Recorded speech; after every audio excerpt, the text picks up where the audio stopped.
18वीं लोकसभा के नतीजे आए, करीब करीब 24 घंटे हो गए हैं और जरूरी है कि कुछ आकलन कर लिया जाए।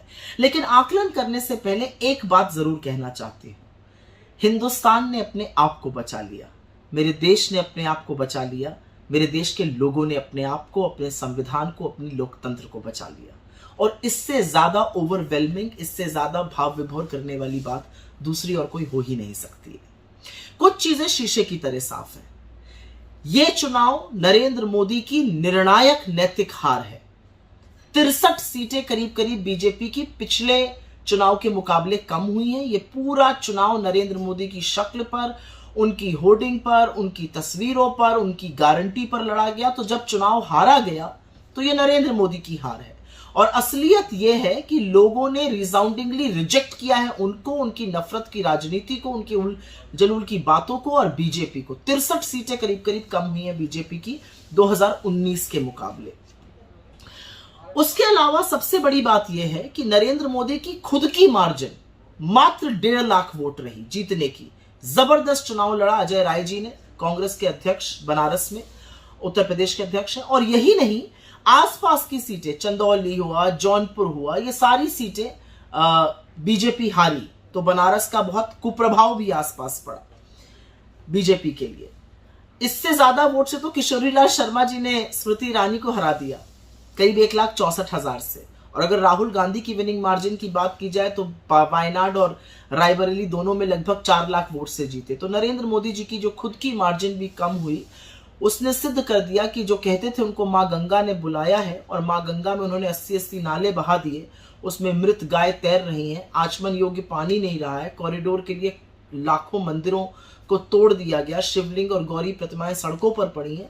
कहीं ना कहीं काशी भी उकता गया है, और देखिए कितनी जल्दी झोला उठा के वहां से जाना पड़ता है। इस चुनाव ने एक बात और सिद्ध करी कि लोगों को कोई मतलब नहीं है कि आप मुजरा, मंगलसूत्र, भैंस, टोटी, इस तरह की उलझलूल बातें करिए। आप अपने आप को परमात्मा का दूध बता दीजिए। लोगों ने यह चुनाव मुद्दों पर लड़ा है। और असलियत यह है कि राहुल गांधी ने जो बीड़ा उठाया था इस संविधान को बचाने का, हमारे सबसे पवित्र ग्रंथ को बचाने का, इस देश की आत्मा को बचाने का, उसमें उन्होंने वादा किया था, वो सफल हुए हैं। और ये बीड़ा उन्होंने भारत जोड़ो यात्रा से लेकर भारत जोड़ो न्याय यात्रा तक उठाए रखा। वो मुद्दों पर टिके रहे, लाख बातें कही गई, वो नहीं हटे, डटे रहे मुद्दों पर। और खटाखट देश की जनता उनके पीछे नामबंद हो गई। इंडिया के सारे गठबंधन के नेताओं ने एक साथ मिलकर एक स्वर में कुछ ही मुद्दे उठाए, और वो जनता के मुद्दे थे। और उसी लिए हमें बहुत बड़ी बढ़त भी हासिल हुई। और इक्की दुक्की जगह नहीं हारी है भाजपा उत्तर प्रदेश हारी है, महाराष्ट्र हारी है, राजस्थान हारी है, पश्चिम बंगाल हारी है, गुजरात को भेज दिया गया, बिहार में सीटें कम हुई। और जहां दौड़ दौड़ कर मोदी जी सभाएं तमिलनाडु में कर रहे थे, वहां पर एक बहुत बड़ा नीलबटा सन्नाटा मिला। तो हर जगह हार हुई है बीजेपी की, यह व्यापक हार थी। नरेंद्र मोदी जी के क्षेत्र के लिए कहा जाता था वो 10 लाख से जीतेंगे, वो तो 1.5 लाख से जीते। लेकिन कांग्रेस के सांसद रकीबुल जी असम में 10 लाख वोट से जीते। वो उस समुदाय से आते हैं जिसको नरेंद्र मोदी ने घुसपैठिया कहा था। तो इस देश की जनता ने उनको ढोल बजाड़े, ताशे बाजे बजाकर सदन में पहुंचा दिया, और ये यकीन दिला दिया कि इस देश की जनता के खिलाफ मत बोलिएगा, क्योंकि फिर वो एक स्वर में आपसे बदला लेती है। 10 लाख से तो आप नहीं जीत पाए, लेकिन रकीबुल जी 10 लाख से जरूर जीते। मैं बात करना चाहती हूं उत्तर प्रदेश की, क्योंकि वहां तो खेला हो गया, और खेला होना ही था। दिख रहा था जब हम सड़कों पे जा रहे थे, रैली में जा रहे थे, दिख रहा था कि जनता कितनी उद्वेलित है और कितनी लामबंद होकर गठबंधन के साथ खड़ी है। सपा और कांग्रेस के गठबंधन के साथ जनता बेजोड़ तरीके से खड़ी थी। ये सच है कि उसी जनता ने जिताया। और अमेठी की बात करना चाहती हूं, किशोरीलाल शर्मा जी का जीतना एक बहुत बड़ा संदेश है, क्योंकि इस चुनाव में जनता ने कुछ बड़े संदेश दिए हैं। उसमें से एक बड़ा संदेश है, आप लखीमपुर किसान नरसंहार के मुख्य अभियुक्त को अपना मंत्री बनाए रखिएगा, कोई बात नहीं। इनफैक्ट उनके पिता को अपना मंत्री बनाए रखिएगा, कोई बात नहीं। ये जनता किसानों की मौत का और उनकी शहादत का बदला लेगी। अजय मिश्र टेनी को लखीमपुर से हराकर जनता ने इस बात का बदला लिया। आप प्रज्वल रवन्ना जैसे राक्षस के साथ खड़े रहेंगे, उसके नाम पर वोट मांगेंगे, जनता ने उसको हराकर औरतों के सम्मान का, उनकी आबरू का बदला लिया। जनता ने स्मृति ईरानी को हराकर अहंकार कांत किया, और इस पर मैं 2 मिनट बोलना चाहती हूँ। और बोलना इसलिए जरूरी है क्योंकि स्मृति ईरानी जी का वजूद ही राहुल गांधी जी की बात करके, ना वो महिलाओं पर बात करती है, ना बच्चों के कुपोषण पे बात करती है। उनकी सारी राजनीति राहुल जी को मैंने हरा दिया, राहुल जी के खिलाफ बोलने की है। अमेठी की जनता ने पता है किस दिन तय कर लिया था कि आपको हराना है?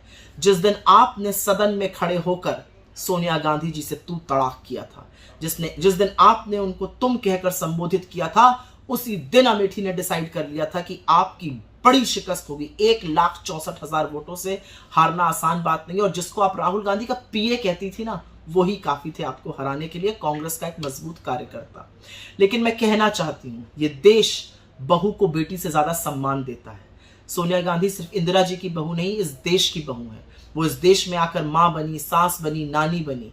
वो बहुतों के लिए मां तुल्य है। उन्होंने अपने मुकाम पर इतनी इज्जत, इतनी गरिमा, इतनी मर्यादा से जीवन निभाया हिंदुस्तान में कि उस बहू के अपमान पर आपको गहरी चोट खानी पड़ी। और एक आपने बहुत बड़ी गलती कर दी स्मृति ईरानी, आपने प्रियंका गांधी की बड़ी भद्दी नकल उतारी अमेठी में। यह आपको नहीं करना चाहिए था। पता नहीं आपको पता है कि नहीं, अमेठी प्रियंका जी को अपनी बेटी मानता है, भैया जी कहकर उनको वहां पर आम जनता संबोधित करते हैं। उनके साथ जो आपने किया, जो उनकी नकल उतारी, उसी दिन अमेठी ने डिसाइड कर लिया था कि आपको तो वहां से खदेड़ना है। इस देश ने एक और भी बहुत बड़ा संदेश दिया। इस देश ने न सिर्फ बीजेपी को अयोध्या में शिकस्त दी, पर श्रावस्ती में भी, जहां पर नृपेंद्र मिश्रा जी के पुत्र लड़ रहे थे और घूम घूम कर कहते थे मेरे पिता ने मंदिर बनवाया, वहां पर भी भाजपा को हराया। ये किसकी हार है? ये हार है उन लोगों की जिन्होंने प्रभु राम को एक छोटा सा बनाकर नरेंद्र मोदी को उनकी उंगली थाम दी, जिन लोगों ने गाने बनाए हम राम को लाए हैं। प्रभु राम जो देश ही के नहीं दुनिया के कण कण में बसते हैं, आस्था का प्रतीक है, मर्यादा का प्रतीक है, साहस का प्रतीक है, प्रेम का प्रतीक है, न्याय का प्रतीक है, उन्होंने विराट रूप धारण करके आपको हराया। क्योंकि आपको राम का पुजारी बनना चाहिए था, आप राम के व्यापारी बन गए। और कमाल की बात तो तब है कि जब हिंदू खुद अपने हक के लिए, अपने अधिकारों के लिए जागा, जब उसने महंगाई और बेरोजगारी के खिलाफ वोट डाला, तो बीजेपी की आईटी सेल वाले हिंदुओं को ही कोसने लगे। और कोसने ही नहीं लगे, इतने घृणित, इतने अपमानित शब्द कहने लगे। किसी ने तो हिंदुओं को हिजड़ा तक कह डाला। हिंदू जाग चुका है, हिंदू समझ चुका है कि धर्म के स्वयंभू ठेकेदारों से ना ये धर्म चलेगा, ना उनके बच्चों का भविष्य चलेगा। हिंदू जान चुका है कि उनके आराध्य का व्यापार करके, भगवान राम का व्यापार करके, धर्म के ठेकेदारों को सबक सिखाना पड़ेगा। और हिंदुओं ने एक स्वर में आपको यूपी में, आपको बिहार में, आपको राजस्थान में, आपको महाराष्ट्र में, आपको पश्चिम बंगाल में, आपको तमिलनाडु में रिजेक्ट किया है हिंदुओं ने। ये याद रखिएगा। आप नाथुराम के उपासक हैं, आप श्री राम के उपासक नहीं हैं। श्री राम ने जब देखा कि आपने राम के उपासकों को, उनके अनुयायियों को बेरोजगारी से, महंगाई से, गरीबी से, गुर्बत से, महिलाओं को असुरक्षा से दबोचा हुआ है, तो उन्होंने खुद बदला लिया और आपको एक बड़ी शिकस्त दी। इसमें बहुत बड़ा संदेश है। अगर आप पढ़ना चाहिए तो जरूर पढ़िएगा। आस्था और धर्म कभी भी व्यवसाय नहीं बन सकता, जिसको आपने बनाने की कोशिश की। दूसरा खेला हुआ महाराष्ट्र में। बड़ा दंभ भरते थे आप, खूब आपने लोग तोड़े, ईडी से, इनकम टैक्स से डरा डरा के अपने में मेल जोल किया। महाराष्ट्र को ये कतई पसंद नहीं आया। उनको पीठ में छुरा घोंपने वाले और धोखा देने वाले लोग बिल्कुल पसंद नहीं आए, और महाराष्ट्र ने उन सब लोगों को हराया। यही नहीं, जिन लोगों ने बीजेपी ज्वाइन करी थी हाल के दिनों में, 80% लोग उसमें से हारे, क्योंकि लोगों को आपकी वॉशिंग मशीन की धुलाई ना पसंद नहीं आई। मोदी जी, शायद आप ये समझ नहीं पाए। इसके अलावा मैं चर्चा करना चाहती हूँ, इस देश ने एक और भी बहुत बड़ा संदेश दिया। 1 साल से मणिपुर जल रहा है, आप वहां नहीं जा पाए, लेकिन मणिपुर ने कांग्रेस को 2 सीटें जिताई, नागालैंड की सीट जिताई, मेघालय की 1 सीट जिताई, और यह संदेश दिया कि नॉर्थ ईस्ट से आपका डिब्बा गोल करके आपको खदेड़ दिया गया है। आप इस देश के एक राज्य को जलता छोड़ सकते हैं, उसके हाल पर छोड़ सकते हैं, लेकिन कांग्रेस ने नहीं छोड़ा, राहुल गांधी ने नहीं छोड़ा, और इसीलिए मणिपुर हमारे साथ लामबंद होकर खड़ा हो गया। मैं 2 बातें और कहना चाहती हूं। आपने टीवी इंटरव्यू के दौरान एक शब्द का प्रयोग किया था, कौन राहुल। आशा है याद आ गया होगा और अब याद रहेगा। वो राहुल जिसने आपकी नींद उड़ा दी है, जिसने आपके दिन का चैन खत्म कर दिया है। वो राहुल जिसने आपके प्रधानमंत्री बनने पर प्रश्न चिन्ह लगा दिया, वो राहुल जो इस देश के गरीबों, मजदूरों, किसानों, महिलाओं, युवाओं के साथ खड़ा हो गया और आपको ललकार दिया, वो राहुल जिसने आपकी 63 सीटें हरवा दी, वो राहुल जिसने आपको शिकस्त दी, वो राहुल जो इस देश का बेटा है, वो राहुल जो इस देश का भाई है, वो राहुल जो इस आपकी तरह इस देश का राजा नहीं बनना चाहता, इस देश का बेटा और भाई बन के रहना चाहता है। याद रखिएगा कौन राहुल। एक और बात कहने की है और यह कहनी जरूरी है, इस देश का लोकतंत्र का चौथा स्तंभ मीडिया, मुख्य धारा का मीडिया जो मलबा बन चुका है, जिस मीडिया ने अपनी विश्वसनीयता, अपनी साख, अपने लोकतंत्र के चौथे स्तंभ के रोल को गिरवी रखकर, बेचकर नरेंद्र मोदी का चरण वंदन किया, उस मीडिया की आज कोई विश्वसनीयता बची ही नहीं है। वो नैरेटिव बनाने में तो निष्प्रभावी रहा ही।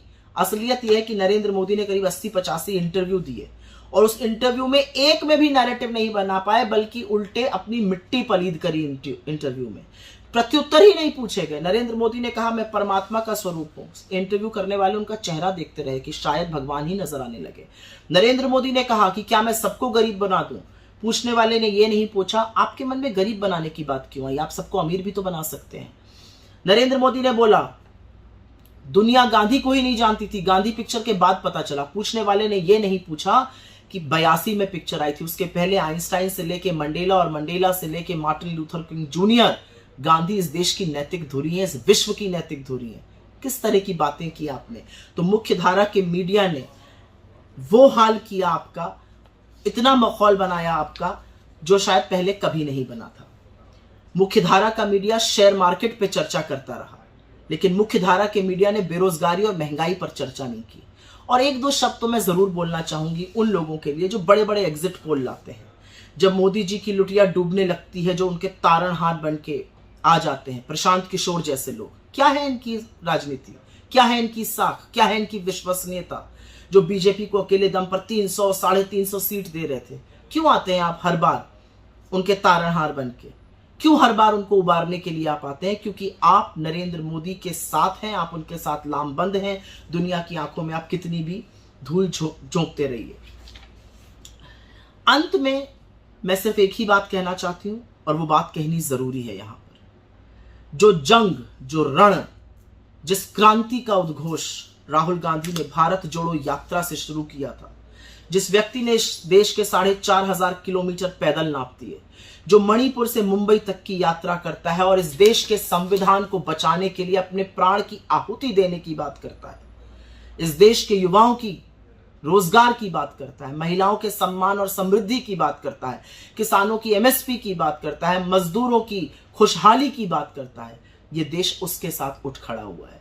क्योंकि उसको कोई फर्क नहीं पड़ता आप उसको क्या कहिए, आप उसको क्या कीजिए, वो साहसी है। और असलियत यह है कि साहस और सत्ता की लड़ाई में हर बार साहस जीतता है। ये आप भूल गए।